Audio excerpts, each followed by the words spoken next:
What's going on, guys? So today's video, we're going to be talking about the 6-star Legendary Runecraft event, but we're going to be talking more specifically about finishing up the event as well as focusing on the artifacts.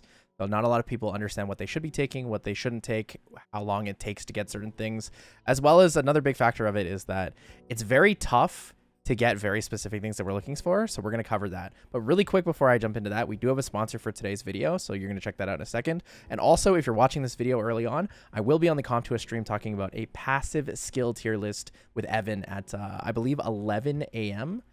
EST. So hopefully I'll see you guys there. Today's video is sponsored by Huawei App Gallery. If you guys haven't already seen it before, we've been doing a lot of sponsorships with Huawei. We use their platform, the App Gallery, here to get discounts in Summoner's War and in other games. So if you want the link to download that, it'll be right below, as well as a setup guide. And I'll also be putting a link to their official Huawei support Discord. If you guys have any questions or concerns or anything is not working, you can always message them there and hit them up. So without further ado, let's go into the campaign. So this campaign will be going on until August 7th. Now, the setup for it is actually a little bit different than regular. Normally, it's just claim daily coupons, spend them in the game, etc., etc. However, for this event, there's actually quite a bit more to it. So the first thing I want to go over is that with the current exchange rates, using Ireland for favorable pricing. However, this campaign is also available in the UK, New Zealand, and Australia.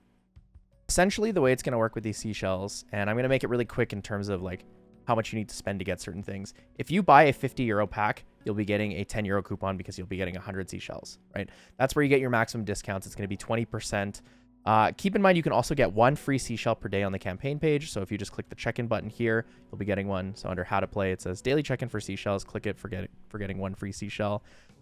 You're also able to get one extra free seashell per day by going to either St. Martin's here or going to the Kariska Island. Now, if you just click where the hand is, you'll see here if you download 3 apps, you'll get 1 seashell. This could be nice for a lot of people. You'll be able to get like, a cheaper pack. If you want to like buy a small pack and then have enough for something else small in there, then you can just get some extra seashells for that. Or if you're missing like a little bit to kind of finish up your coupon top-offs. But besides that, the other thing to do is this is where you can see purchases in game to collect seashells. So if you buy a 90-pound pack, you'll get 180.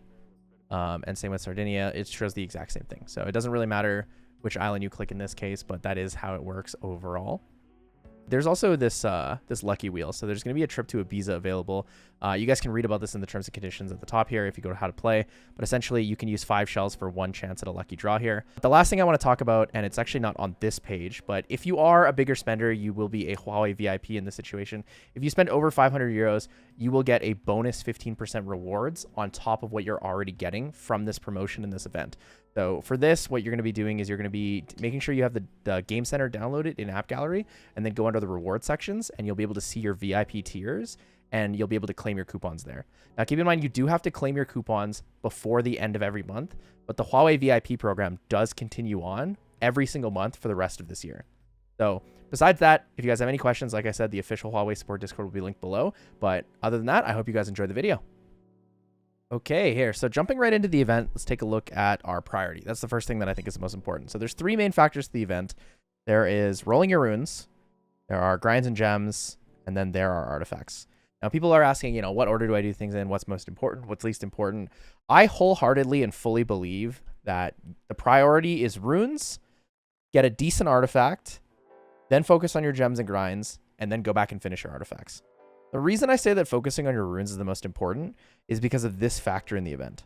So for the rune event, after being able to select it, being able to run it to +6 to get that guaranteed 18 speed is extremely valuable, and it's most likely to give you the biggest upgrades on your account, both in terms of depth and quality, right? You have the easiest chance in the game to get a 30 speed rune now, as well as even if you don't roll 30 speed like I did on mine, then you can still get runes that are very good, right? Neither of my runes rolled 18 speed. The left one actually got the worst possible outcome. I got 4 crit and 4 accuracy, so I'd be forced to gem the attack or attack to defense. So that's like least ideal. But let's say I got like double crit rate, even double min crit rate, right? If I got 8% crit rate on that, makes it 13. Then I have the choice to gem out the accuracy for defense or the attack, right? If I got 8% accuracy, well, then I'd have 16 accuracy. And then I could choose to gem out the crit rate for defense percent if I wanted to go for more of like a bruiser style rune, right? So this is the biggest upgrade and the easily the #1 best priority in the entire event. So the next part is going to be decent artifacts. So I talked about decent artifacts versus grinds and gems. I think decent artifacts is getting things that you would be okay to take, but they're not like ideal, right? Like they work. Like this right side artifact, I think is a pretty good example. It's an HP artifact with HP main, and it has 2 of the better additional lines, which is additional damage by speed and additional damage by HP. Now the skill 2 accuracy, skill 3 recovery are not ideal, especially that skill 3 recovery when I'm focusing on an additional damage artifact. But if the event were to end today, I would be willing to take this and I wouldn't be upset about it overall. Right? It's not like I would be sitting here and like, oh my God, my rune is, or my artifact is completely garbage, wasted all my time. So settling for early decent artifacts is the way to go. After that, you definitely got to jump into grinds and gems, because grinds and gems are really important. They're easy to, it makes it easier to fill out things that you're really, really looking for. And they're fairly inexpensive to get, to be perfectly honest. Like rolling for your gems, rolling for your grinds doesn't really take that long unless you're only looking for one stat. So for me, I was willing to take HP defense attack on Violent Will. I was willing to take HP % on Swift because I have a bunch of Swift runes that need Legend HP gems. And for grinds, I was willing to take Will, Despair, Swift, or Violent speed grinds. Now, you are totally welcome to take HP defense attack legends if you want them.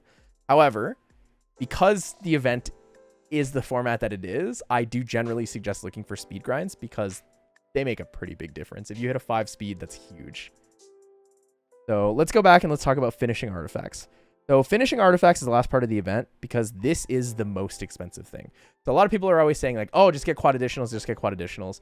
It is statistically improbable that most people will even come close to getting 4-line additionals. So I did not run the math on this personally, so please correct me if I'm wrong, but a friend of mine ran the math and he said it was approximately 1 million points. Approximately 1 million points to get additionals. And that doesn't include factoring in like the roll ranges on them, right? Like at lowest you can get 25% speed, at highest you can get 40.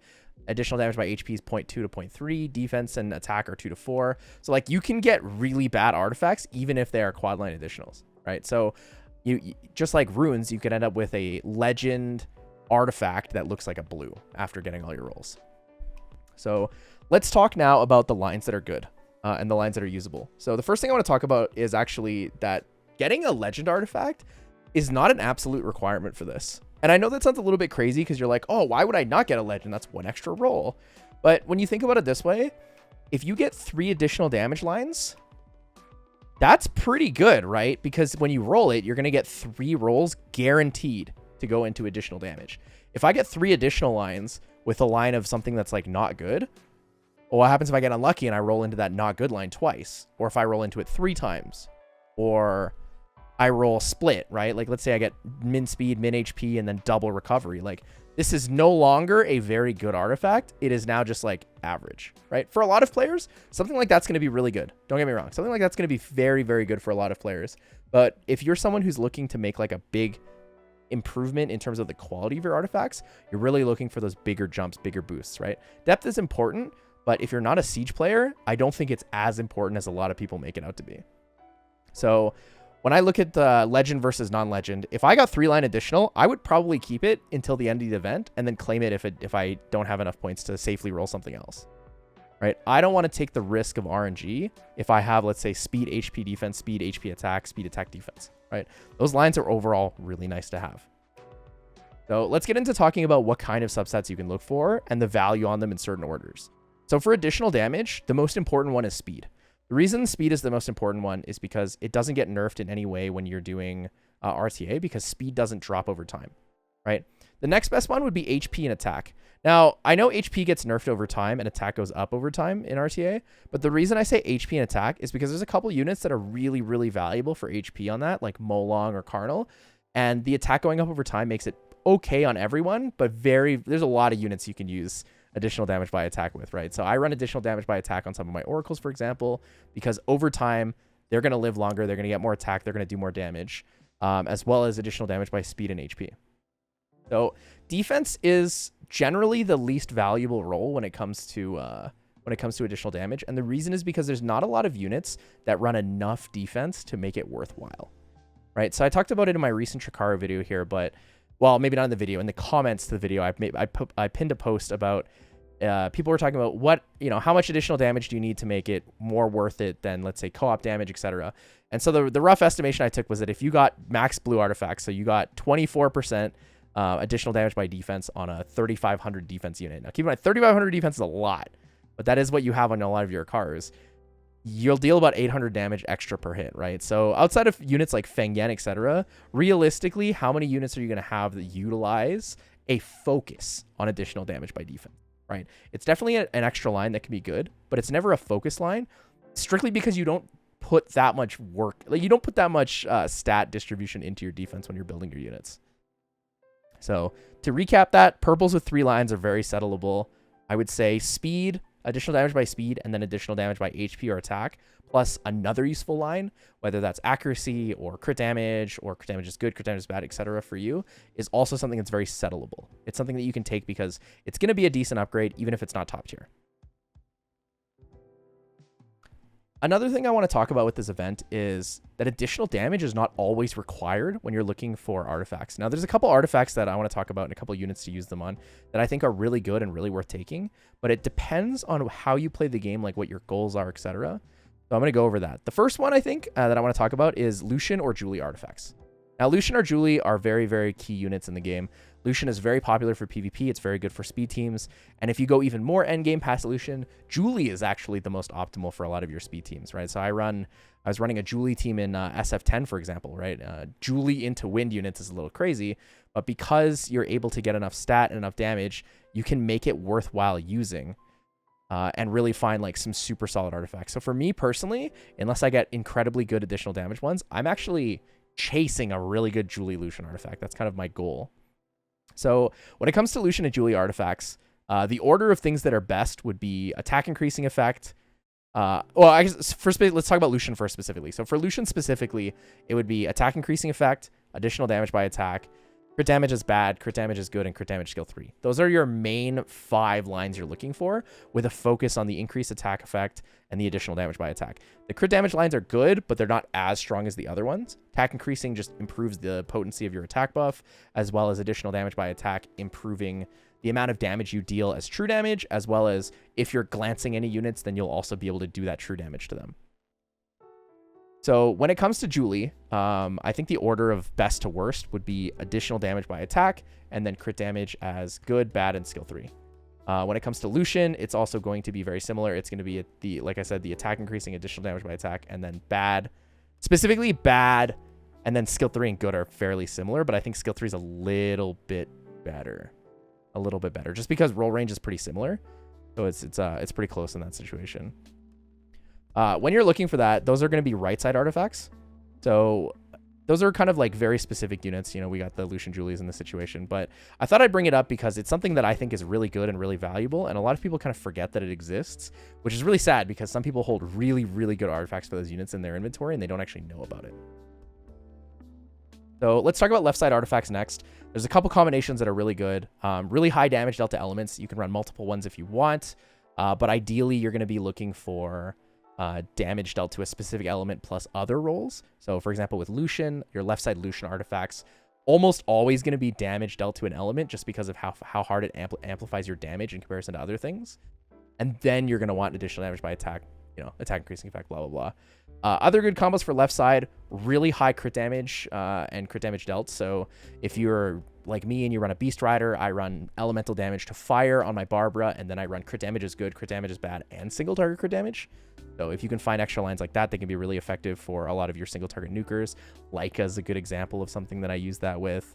But you could also find attack increasing effect too. So for example, if you're someone who uses like Leica and Riley together, or if you use like a Rakan, then you can utilize these extra attack buffs. You know, if you're running Galleon teams, for example, then you're going to be getting attack buff in a lot of situations. The other side of that, though, on top of damage dealt, damage reduced is incredibly important. So if you're building a Lushen trap defense, you want minus light or minus wind on whatever your main artifact is. So for me, one that I'm willing to take if I get lucky with it is looking for a light artifact with minus wind, because I want to build another Iris defense in the future. And then the last lines that would be relevant would be co-op damage. The co-op damage could be really good for your Verd, could be really good for your Chikarus, could be good for your dog teams, could be good for raids, could be good for twins, depending on how you want to set stuff up. But the big focus for me is either going to be improving my Martina Shina or finding something that's really, really important and relevant in terms of a Garo, Rauk, or Verd artifact for my siege offenses. So lines you can pair with that. You can pair crit damage lines. You can pair additional damage lines. There's lots of different flexibility with that. Keep in mind for your left sides here, if you're doing damage delta stuff, unless you're defense scaling or you're really bruisery, you generally want HP or attack, where attack is the focus and HP is like a decent second option. All right, so right side's a little bit less complicated. So like I said, additionals are really good. Additionals mixed in with all of these stats I'm going to talk about can be very reliable. But things that are going to be good would be like multiple accuracies. So if you have accuracy that is required for 3 skills, a lot of the time it's suggested that you don't put accuracy on your artifacts. However, if you don't have multi-hits, you don't necessarily need additional damage on right side. So what you can do is you can run, accuracy skill 1, 2, and 3, where 2 and 3 are the focus, or 1 and 3 are the focus, depending on what you're doing. Units like, I would say that's units like John and Oliver, most likely. A lot of those situations, what you can do is you can run your accuracy on skill 3 and skill 2, and then you can greed a little bit and have 75 or 80 accuracy on skill 1. It's not as key of a debuff, so it's not as important for you to super hard focus on it. But the next ones would be multi-recovery. So multi-recovery would be for units like Riley, Aaliyah, Lulu. You could use it on a Bellio if you want. Stuff like that, right? Units that have recovery on at least 2 skills, you could find like Lulu could be skill 1, 2, or 3. All of them are relevant. Riley would be 1 or 3. Abellio would be 3 most likely. And then sadly, we can't get 4 for the passive, but stuff like that would be pretty decent. And then multi-crit damage. So before I jump into multi-crit damage, multi-recovery is probably one of the most limited artifacts. So unless you absolutely need it, this is probably not something I would suggest you look for. When we're talking about multi-crit damage, though, there's a lot of flexibility in what you can do for multi-crit damage. So multi-crit damage, you can have things like crit damage skill 1, 2, or 3, or multiples of them. You can have crit damage is good, crit damage is bad, single target crit damage. There's just so much flexibility on what you want to do here. You can also mix up crit damage and accuracy. I think crit damage accuracy mix is generally really good. So if you're running like a Beast Rider, for example, you can find, Savannah can take accuracy skill 3, Masha can take accuracy skill 2, Barbara can take accuracy skill 2 or skill 3, depending on what you want to do. There's just like a lot of flexibility in what you take and what you might want. So keep in mind, when you see something that you think might look good, try and think of what unit you can put it on, right? Or a unit that you have, a unit that you use. I sometimes am willing to keep things that are units I don't have yet, but it's a little copium if you're trying to keep like a Gianna artifact on left side when you don't have a Gianna, or you probably won't ever pull one like me. So keep in mind, don't copium too hard, guys. Don't copium too hard. But either way, I really hope you guys enjoyed this video. Thank you so much for being here. Thank you so much for being a part of this. I really appreciate it. I'm really glad that the Trikaru video did so well. So I hope I can bring some really good guides to you. I'm glad that I've kind of gone back into the guide mode. I really like making guides. I like making educational content. So I'm really happy that this is something that is received well by you guys. And I'm really happy that we can kind of get back to this. So I look forward to seeing you guys in the next video, and have a wonderful day.